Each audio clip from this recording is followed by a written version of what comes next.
साथियों, आज मैं दुर्गा नवरात्र के बारे में बताने जा रहे हैं। वैसे तो दुर्गा पूजा के लिए कोई भी दिन शुभ और उपयुक्त होता है, परंतु प्रत्येक अष्टमी अथवा प्रत्येक शुक्रवार चैत, आषाढ़, आश्विन और माघ मास के शुक्ल पक्ष में 9 दिन तक दुर्गा की आराधना की जाती है। अधिकांश श्रद्धालु चैत और आश्विन मास में 9 दिन तक भगवती दुर्गा की आराधना करते हैं। संयोग से इन्हीं शारदीय और बोधन नवरात्र में भगवान श्री राम की आराधना भी होती है। नवरात्र के संबंध में पौराणिक कथाओं के अतिरिक्त निम्नलिखित कथा भी प्रचलित है। देवताओं के गुरु बृहस्पति ने एक बार ब्रह्मा जी से पूछा, हे ब्रह्मा, आप सभी शास्त्रों को जानने वाले हैं, आप कृपा करके बताइए कि माँ भगवती की प्रसन्नता के लिए किया जाने वाला नवरात्र व्रत क्यों किया जाता है? इस व्रत को पहले किसने किया और इस व्रत का फल क्या है? श्री ब्रह्मा जी ने कहा, हे देवगुरु, आपने जगत के कल्याण के लिए यह अच्छा प्रश्न किया है। प्रत्येक वर्ष चैत, आषाढ़, आश्विन और माघ मास के शुक्ल पक्ष को नवरात्र व्रत किया जाते हैं। इन चारों में चैत और आश्विन मास के नवरात्र प्रमुख माने जाते हैं। इन नवरात्रों में व्रत करने वालों की सभी कामनाएं पूर्ण होती है।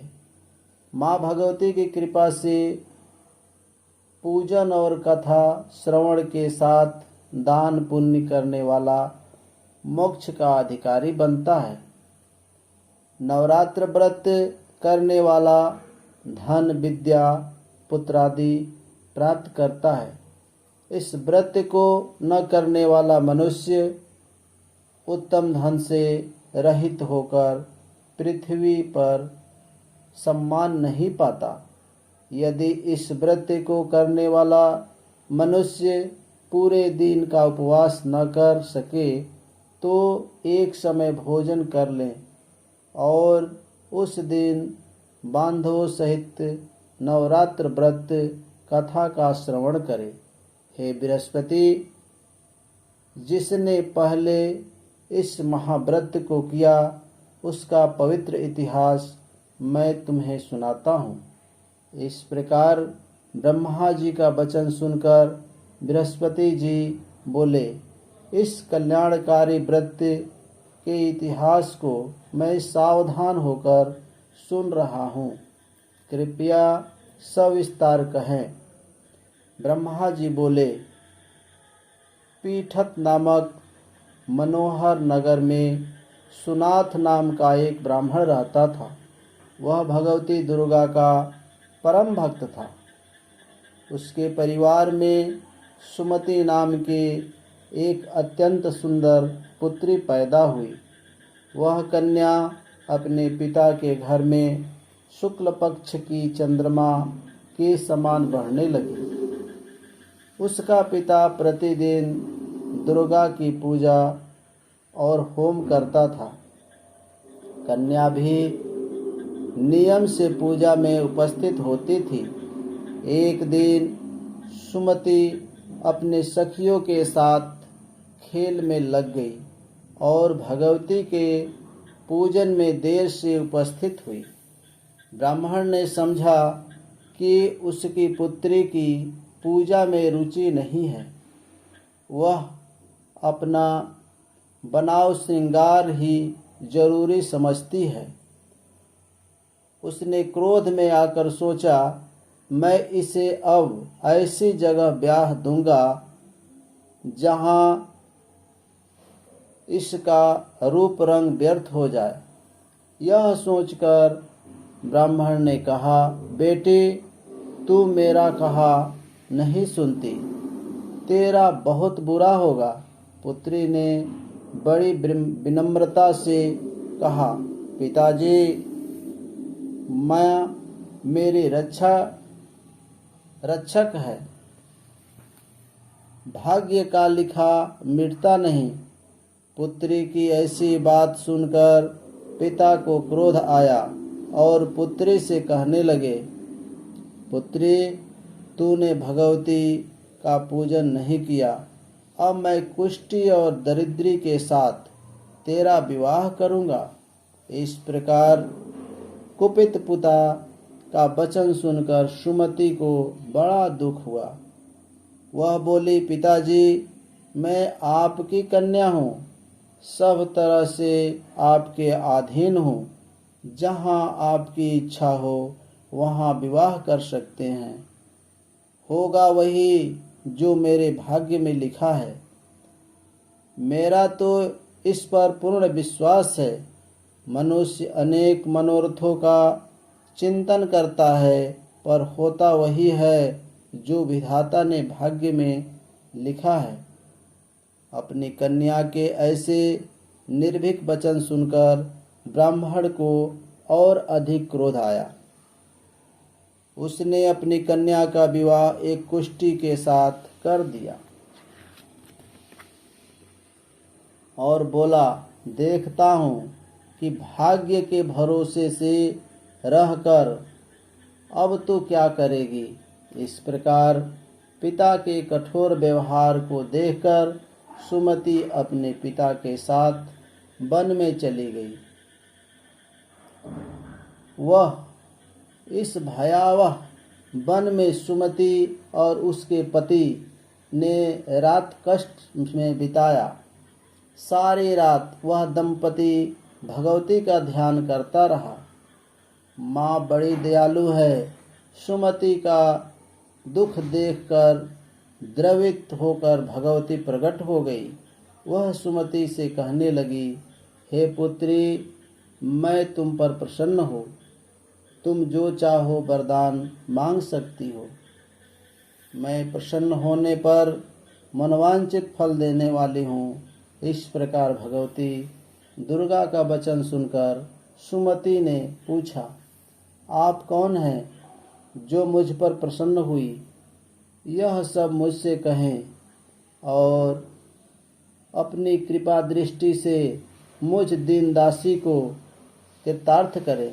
सुमति का वचन सुनकर देवी बोली, मैं आदिशक्ति हूँ और मैं ही ब्रह्म विद्या और सरस्वती हूँ।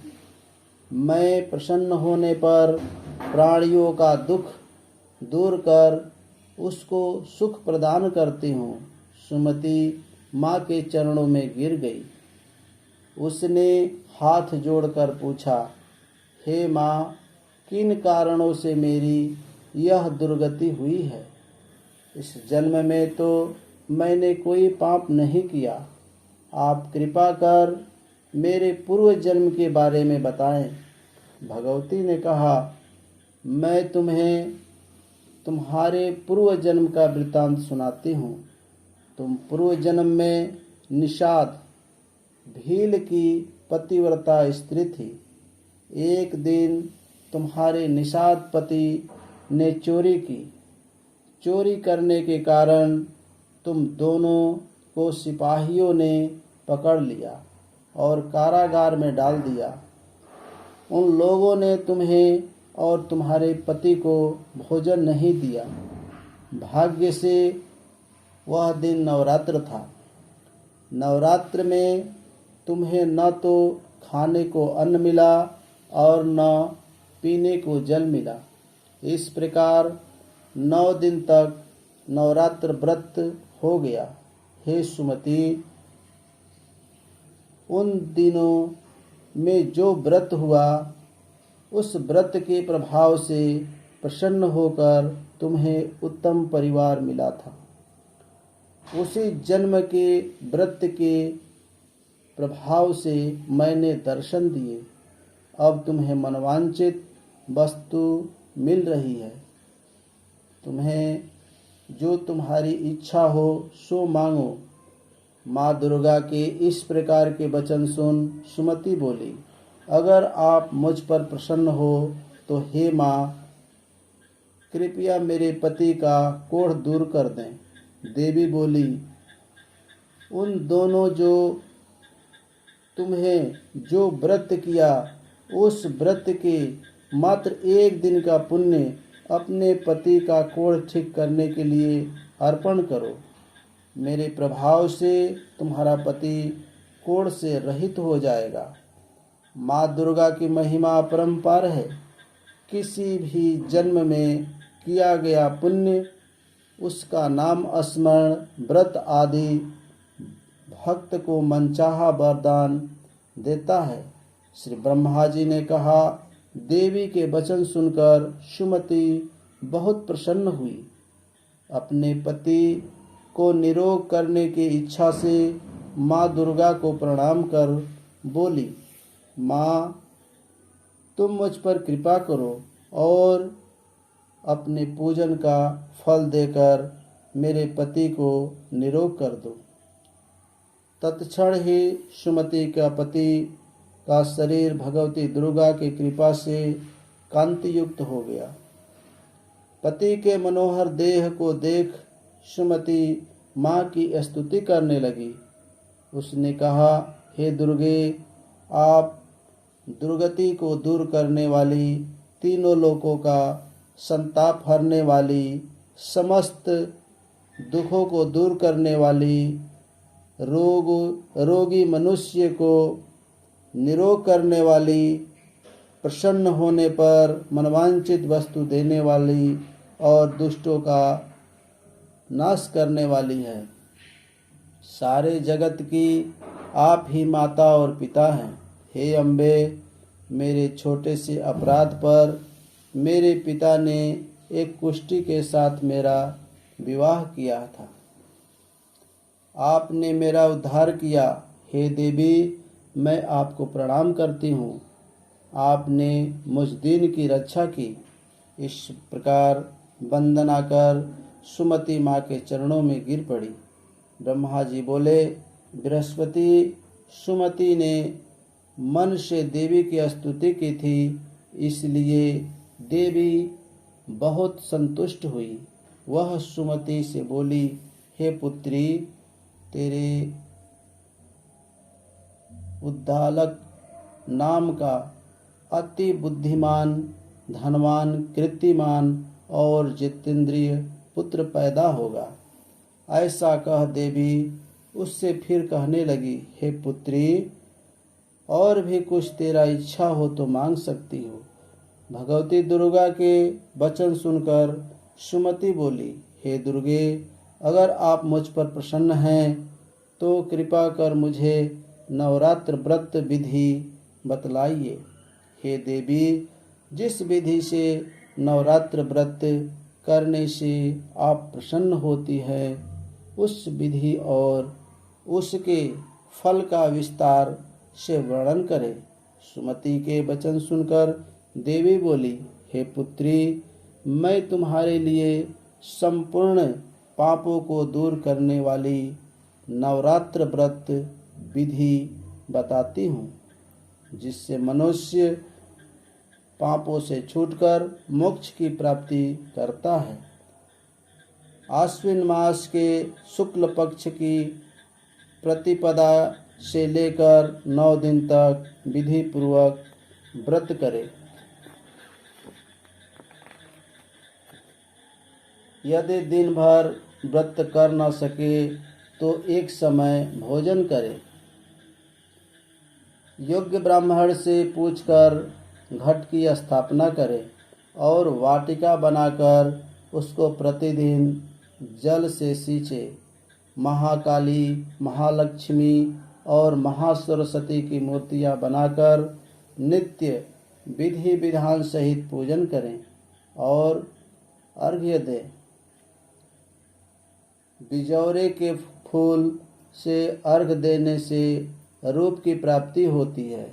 जायफल से कीर्ति और दाख से कार्य की सिद्धि होती है। आंवले से सुख और केले से आभूषण की प्राप्ति होती है। इस प्रकार फलों से अर्घ देकर यथा विधि हवन करे। खाड़, घी, गेहूँ, जौ, तिल, बिल्व पत्र, नारियल, दाख और कदम्ब के हवन करे। गेहूँ से होम करने से लक्ष्मी की प्राप्ति होती है। खीर से परिवार वृद्धि, चंपा के पुष्प से धन और सुख की प्राप्ति होती है। आंवले से कीर्ति और केले से पुत्र प्राप्त होता है। कमल से राज सम्मान और दाखों से सुख और संपत्ति की प्राप्ति होती है। खाड़, घी, नारियल, शहद, जौ और तिल इनसे तथा फलों से होम करने से मनवांचित वस्तु की प्राप्ति होती है। व्रत करने वाला मनुष्य इस विधान से होम करने से के पश्चात आचार्य को अत्यंत नम्रता से प्रणाम करें और यज्ञ की सिद्धि के लिए उसे दक्षिणा दे। इस महाव्रत को पहले बताई हुई विधि के अनुसार जो कोई करता है उसके सब मनोरथ सिद्ध हो जाते हैं।